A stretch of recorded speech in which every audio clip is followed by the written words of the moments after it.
Hi, Leroy here. Today we're going to talk about the step sequencer. To start, we're going to get into sequencer mode and note mode, and we're going to start with the kit track. Now, any of these 7 instrument tracks can be a kit or a looper or a tone track, but right now we're going to talk about the kit track. This is the default. What's interesting about a kit track is you have 16 separate sounds and you have 16 separate step sequencers to work with. This thing at the bottom, this is your step sequencer. It's got 16 steps, which is where it gets its name. I believe one of the first step sequencers, maybe the first, was on the TR-808 from Roland. It was the 808 drum machine we know today. They call it an XOX style or 808 style or just a step sequencer. So here's how this is going to work today. We're in a kit track. Each pad is a different sound. We're going to stay at the default step scale, which is 16th notes. So each of these steps is a 16th note, and there are 4 16th notes in a beat. Each of these purple pads is where the beat is. So if we go to say this is the kick drum by default, if we just select the kick drum and then select the pads we want it to play, this is going to play 1 pad per beat. If we hit play, let's go ahead and change the tempo on this a bit. We can hold down Shift and then hit tempo under sequence. Move that up to about 120 just so we can move along in the video. All right, so great, right? Now you have a kick drum. What if you wanted to add, say, a snare? Here's your snare, here's your clap. Let's add some claps. We'll add the claps on the second beat. Here's the first beat, here's the second beat, and the fourth beat. Here's the third beat, here's the fourth beat. So we've selected clap. That's the one we want to use, and we've selected where we want it to play. Notice, again, if we go back to the kick drum, it's different. It's doing all 4 beats. Each pad has its own step sequencer. So if we play it now, right, we can go back and look at the kick. And notice up here, too, it plays, it shows you as green when they're playing. So this only plays on every other beat. Boom, boom, right? We could do the same with the hi-hats. We could put it on like 8th notes. That's every other one here on the beat and off the beat. What if we want to put like an open hi-hat at the end, right? So we turn off the last one and put it on open hi-hat. Easy peasy, right? Nothing could be simpler. We should now look at measures. If you want to look more into what the step scale does and how to change time signatures and stuff, there's another video I have that's 30 minutes long that talks about that. We're not going to talk about it now. So with these measures here, if we're at the standard step scale, which is 16th notes, then we're having 4 beats per measure, and each of these 16 steps is 1 measure. So each of these things over here is a page or a measure, they call them. In this instance, measures and pages are the same thing. There's 1 measure per page. If we want to make more space for more rhythms, we can either hold down copy and then push this button here. This is the measure forward button. Hold copy, push the measure forward. It copies it. So it's going to be the same thing. Notice there are 2 lights now down here. If you push this arrow, it goes to the second one. And we could even change that. We could have it be different. We could have this be, this right here. So the first measure, it's going to be this. Second measure, it's going to be this. Let's hear it.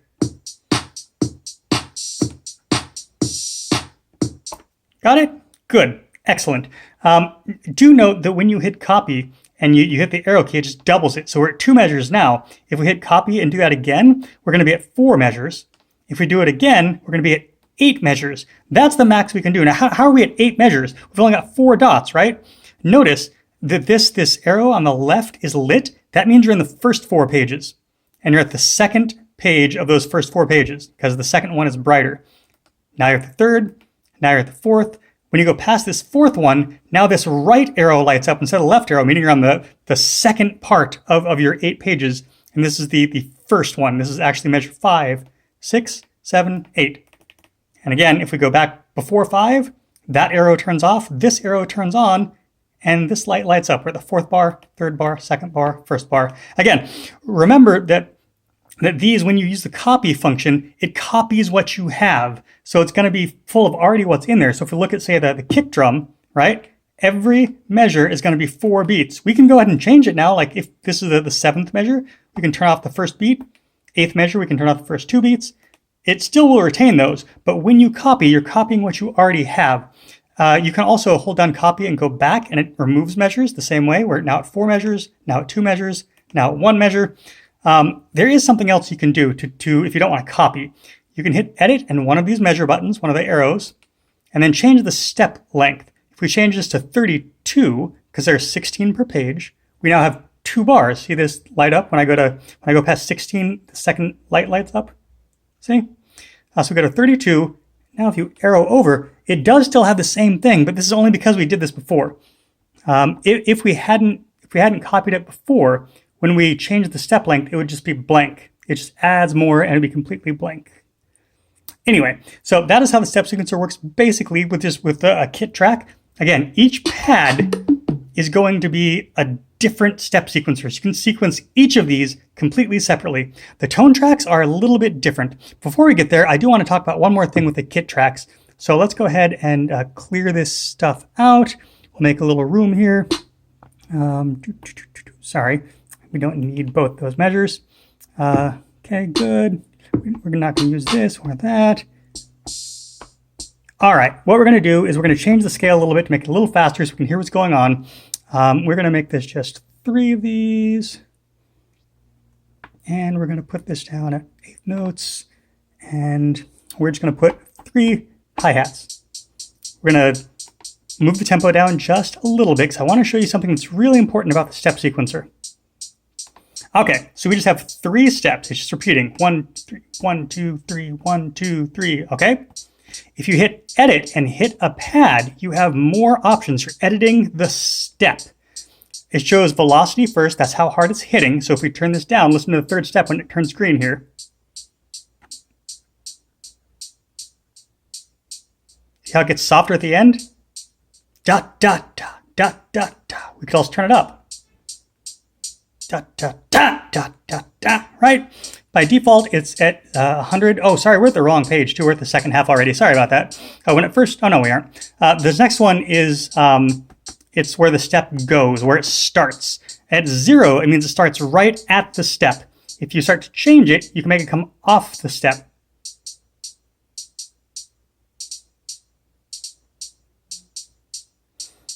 Now this is broken up into 100 pieces, so from 0 to 99. At 0, it's right on the beat. At 99, it's 99% of the way to the next step. You can also go backwards by up to 50, so you can go halfway before the step starts. That's what S does, the starting position of that step. The next one is sub. This is subdivisions in the step. So it divides the step into several pieces. So the first one is half. It'll divide it into 2, so listen. Whoops. Dot, dot, dot, dot. 1 and 1. 1, 2, 3, and 1, 2, 3, and 1, 2, 3, and 1. This next one divides into 3 pieces.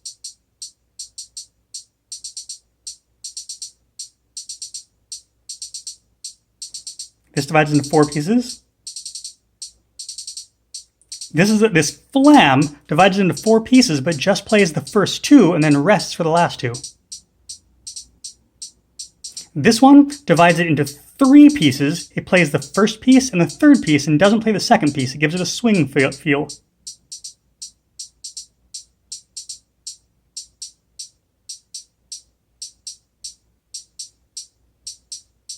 This one divides into 3. All these ones that start with 3 divided into 3s. It plays the 1st and the 3rd, but not the 2nd. This divides into 3 pieces, plays the first 2 pieces, but not the 3rd.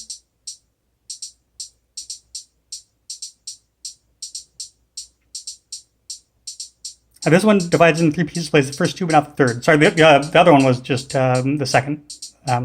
This last one, 4-1, divides into 4 pieces, but just plays the first 3 of those and then rests on the 4th. All right, there we go. That's the subdivisions. That's how those work. Oh, sorry, there are more options here. Mute just mutes a specific pad or a specific step. It is important to know, too, that you can select individual pads when you're in edit mode. When you've hit edit and a step, you can just hit another step and start editing that step directly.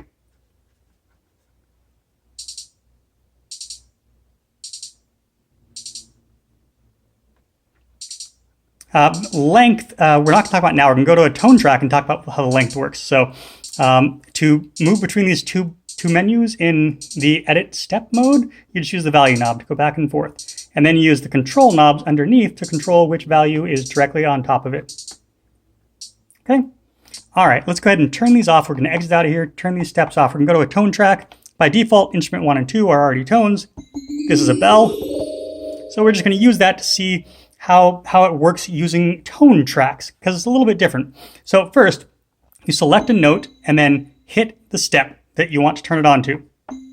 Right? Easy, easy, easy. You can do several notes at a time if you want. You can copy the step.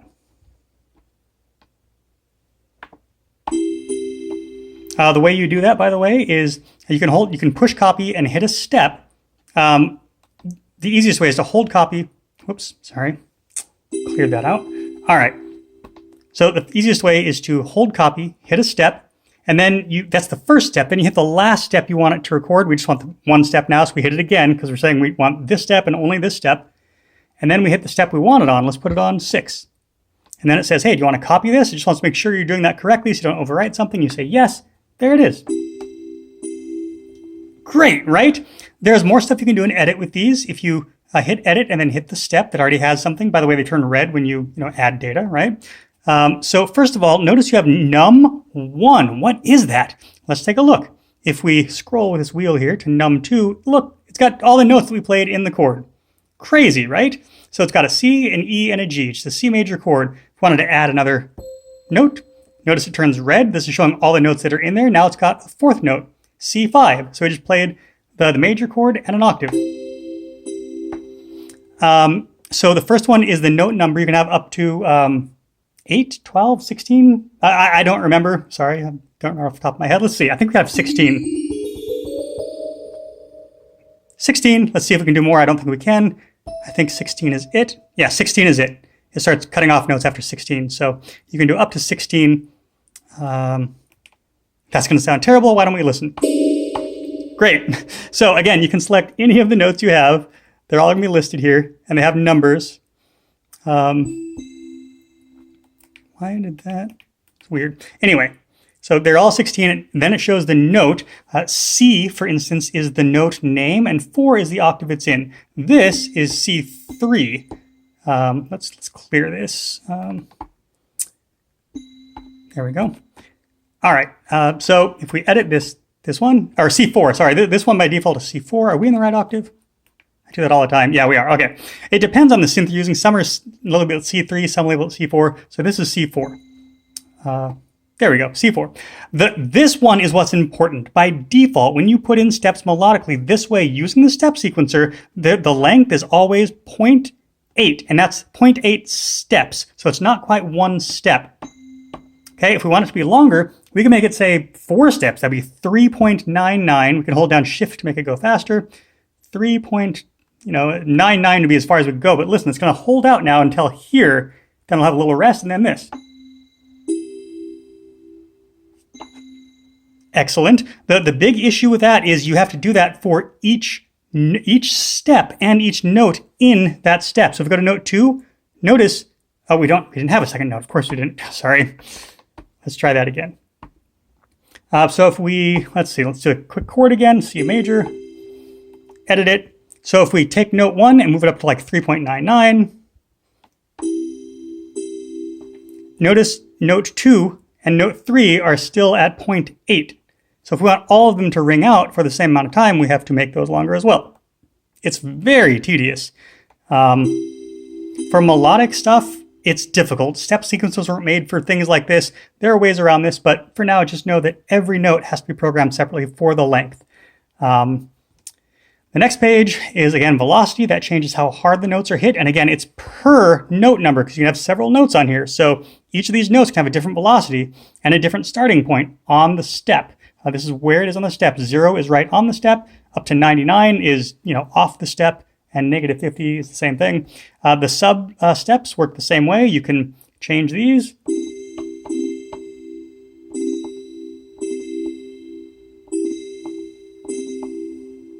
And again, that is per note, or per note number for each note you have in there. So there you go. I hope that helped a little bit. The next video we'll be doing is going to be on live recording, and I have several more coming up. I hope this helps you out. If you have any questions, feel free to leave them below, and I will answer them as quickly as I can. Happy creating, guys. Bye.